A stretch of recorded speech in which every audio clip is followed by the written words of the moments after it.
Hey everyone, let's dive into two cool and slightly fancy words on how to describe God. So they are apophatic and cataphatic theology. Now don't worry so much, I will make it super easy to understand. Now, what is cataphatic theology?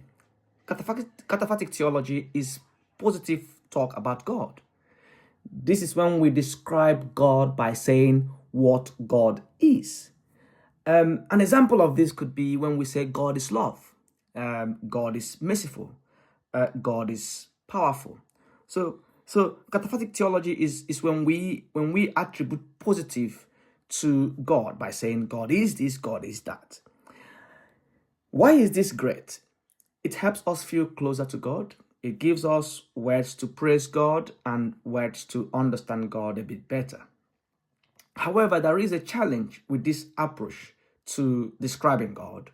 The challenge is one of the challenges is our words are limited. Can we really describe God fully with our words? That's a big question for us to ponder and ask. However, the apophatic theology, which may mean the negative or silent talk about God. This is when we say what God is not. Because God is beyond our human words and our human imagination. An example of this would be when we say God is not limited by time, for instance. God is not cruel. Why is this great? It reminds us that God is mysterious and infinite. We can't really fully understand God. In fact, when we say God is, in the earlier description of cataphatic theology, we sort of put God in a box. However, this approach, apophatic, keeps us humble. God is bigger than we think. Whereas cataphatic approach to theology, sort of, when you are able to define God, God stops being God. Now, the challenge of apophatic theology includes it can feel distant. It can make God feel distant or abstract. Then how do we relate to God if we can't describe God? This matters today, especially in the way in which we do religion. For instance, modern worship today, cataphatic theology provide lots of ways in which we can, for instance, sing songs about God's love and God's power.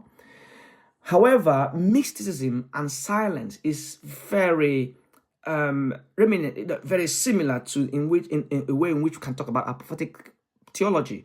So quiet prayer, meditation, and mystery is an example of apophatic ways of doing God.